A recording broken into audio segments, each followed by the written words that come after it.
नमस्कार, आप देख रहे हैं एनएमएफ न्यूज में आपके साथ शबनम। महाकुंभ में जब से भगदड़ मची है और 30 श्रद्धालुओं की मौत हुई है, समाजवादी पार्टी के नेता लगातार सवाल उठा रहे हैं। योगी आदित्यनाथ को घेरते हुए व्यवस्थाओं को कटघरे में खड़ा कर रहे हैं। इसी बीच पहली बार योगी आदित्यनाथ कुंभ में भगदड़ पर विधानसभा में जमकर दहाड़े। योगी आदित्यनाथ ने खुले शब्दों में कहा कि अब जो कुंभ में जिसने भी भगदड़ मचाई, जैसे भी भगदड़ मची, सबकी जांच पड़ताल कर ली गई है और 26 फरवरी के बाद अब एक बड़ा एक्शन हो सकता है।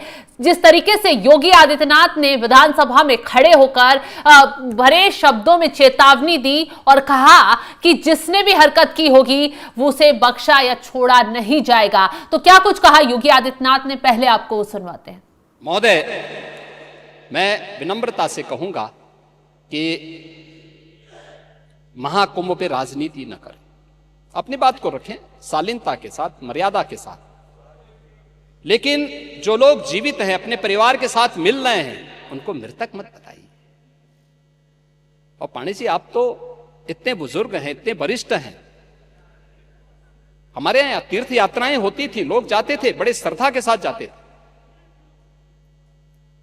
हमारी आस्था है, कैसे आप इसको रोक सकते हैं?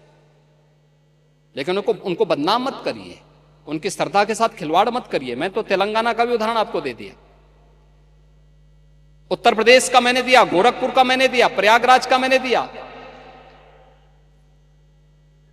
और जो लोग प्रयागराज में भगदड़ के शिकार हुए हैं या फिर विभिन्न रोड एक्सीडेंट के शिकार हुए हैं, सरकार की पूरी संवेदना है, सरकार उनके साथ खड़ी होगी। और इन सभी घटनाओं की जांच करने के लिए इसीलिए सरकार ने एक जुडिशियल कमीशन का गठन भी किया है। जुडिशियल कमीशन अपना काम कर रहा है, तथ्य भी मांगेगा, जानकारी भी मांगेगा, हर एक स्तर की जानकारी लेगा। और मैं इस सदन को इस बात के लिए आश्वस्त करना चाहूंगा,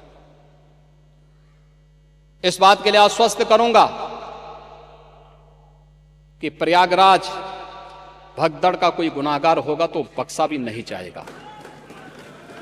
कोई भी होगा, कहीं भी छुपा होगा, किसी भी स्तर पर होगा, और कितना भी बड़ा क्यों ना हो, वह किसी भी स्थिति में बचेगा नहीं। ये मैं आप लोगों को आश्वस्त करता हूं, पूरे सदन को आश्वस्त करता हूं।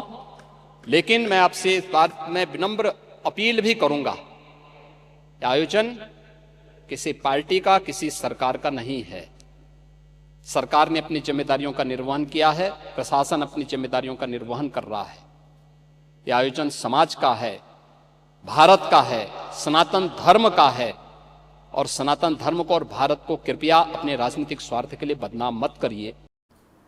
तो योगी आदित्यनाथ की इस चेतावनी से एक बात तो समझ में आ गई है और सवाल भी उठ रहा है कि क्या महाकुंभ में भगदड़ मचाने वालों की पहचान हो गई है? क्या सबूत मिल गए हैं कि किसने भगदड़ मचाई?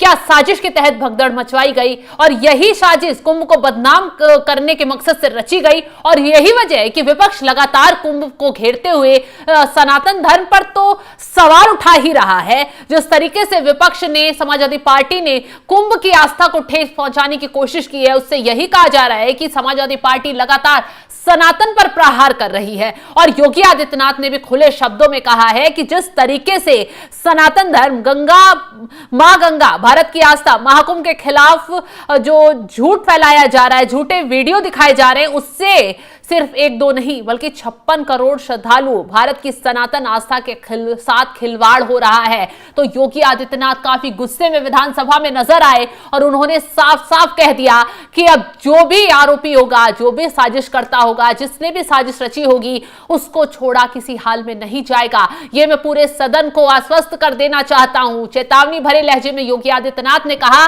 कि जल्द ही जो आरोपी होगा वो सलाखों के पीछे होगा, उसका हिसाब किताब किया जाएगा।